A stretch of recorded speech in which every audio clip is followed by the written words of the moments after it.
Hi everyone. I'm just here now to give the next part of the talk that I was trying to pass on last week with the video that didn't work. This is the part that I thought you might like the pen and paper for, because there are some different things to note down and sort of think about what's true for you.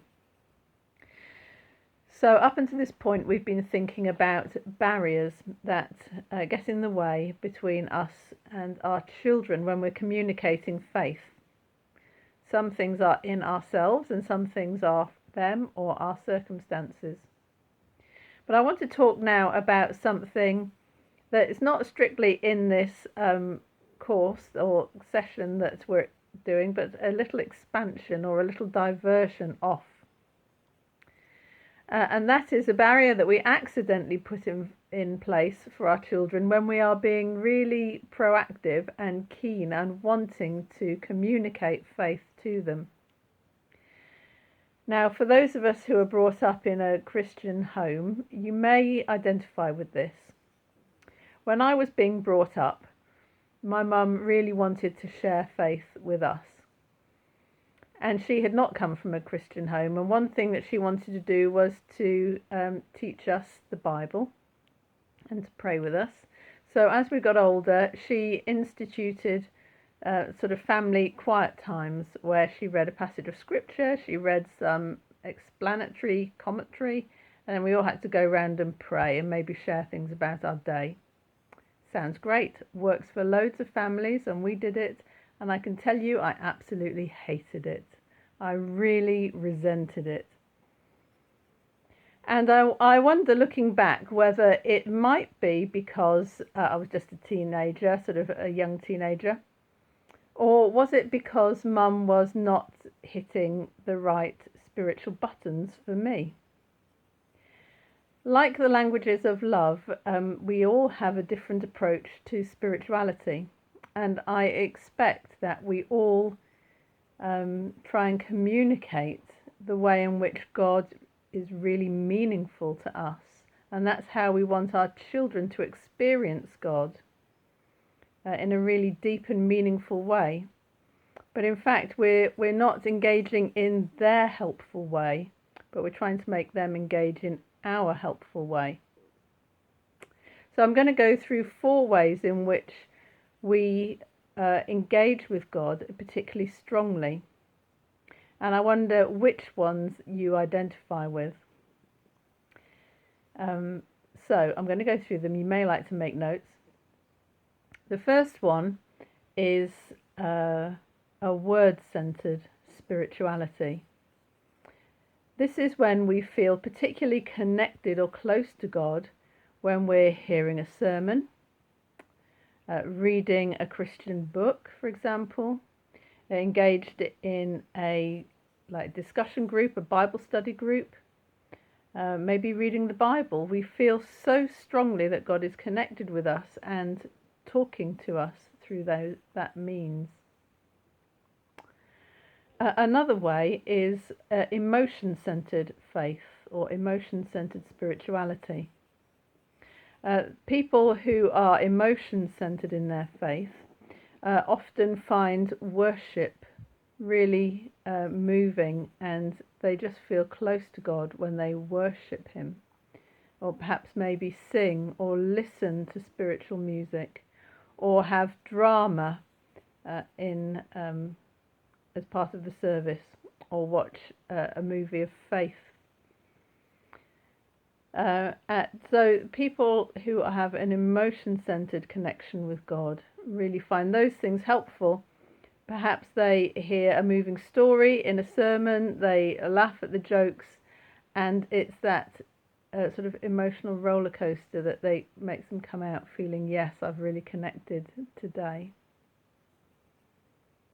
The third one is probably a more formal spirituality than many of us are familiar with, and that is a symbol-centered faith.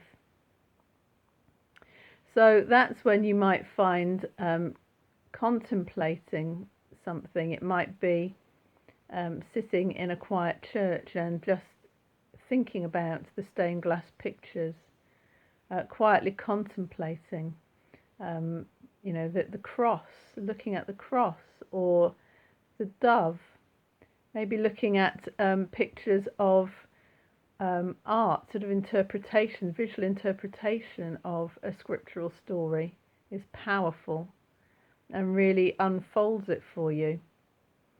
So many things in this particular type of spirituality, set prayers and spiritual routines are helpful for someone with this kind of faith. And the fourth one is an action-centered spirituality or action-centered faith. So these people, they'll listen to the sermons and they'll sing the songs, but when their faith actually comes alive and they feel strongly connected to God is when they put faith into action. This is the kind of Christian who feels really connected with God when they're volunteering in a youth group or as a street pastor or working for a Christian charity. They come alive in their faith. They feel that they're really living for God and close to God because of how they're acting out their faith. So I wonder which one or two ring most true for you. And as I say, we will have our own preferences.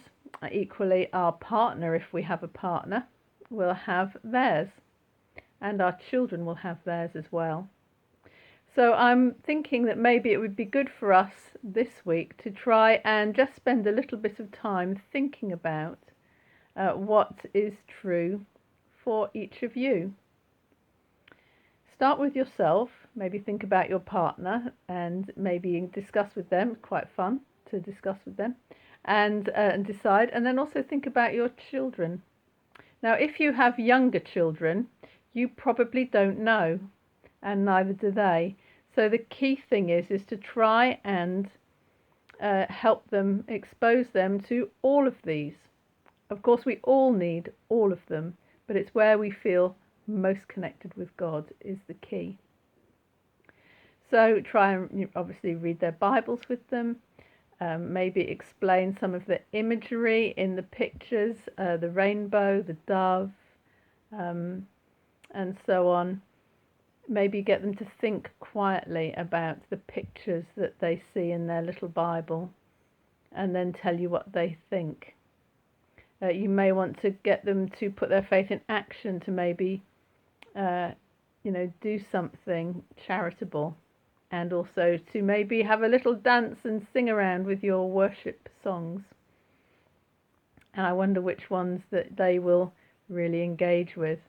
It might be a good barometer to just say, how do you feel sitting quietly looking at that picture? How do you feel when you're dancing, when you're doing it, because they're concrete, not abstract. And just see, and then just commit it to God. Say, oh, God, thank you. We love dancing and praising you.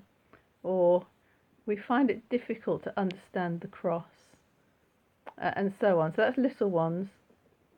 Older ones, now this is a helpful thing. Our older children will be given information at school about what kind of learner they are. And the reason our secondary schools do this with our children is to give them ideas about how best to revise, to be honest. So they may well have gone through some exercises about what kind of learner they are.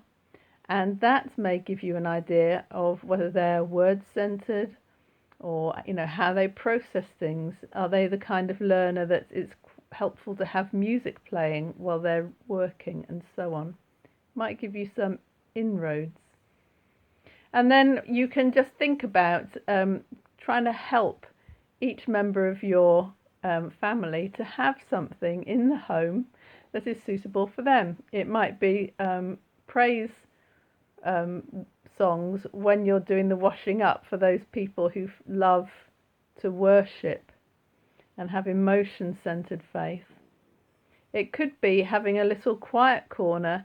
Maybe you discover Dad, for example, is symbol-centered, And just making a little corner with a cross or and a Bible or a prayer book is helpful, where they can go and be quiet.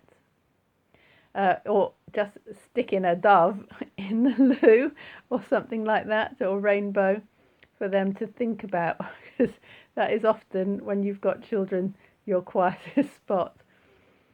Having words around, Bible verses, if you're a word-centered person, and action-centered, thinking about how you as a family might be able to do something for a charity, maybe a Christian charity, or pray for people in your road, or have a little Christian project of some kind. So be creative, think about it, and do put the things underneath in the chat to say what your discoveries are about maybe some of yourselves and your family. Of course, the key is to try and engage with your children and the people in your home as is helpful to them. So try not to force your way of doing things on them. Try and help them discover and engage with God, which is the most thrilling thing that can happen to any of us, to have a sense of the creator of the universe living with me as my friend, supporting me and never leaving me. Let's see if we can just find ways into helping them to feel thrilled and not, put off by approaching things the wrong way. So I hope that's helpful. Have fun with it, and I look forward to your comments.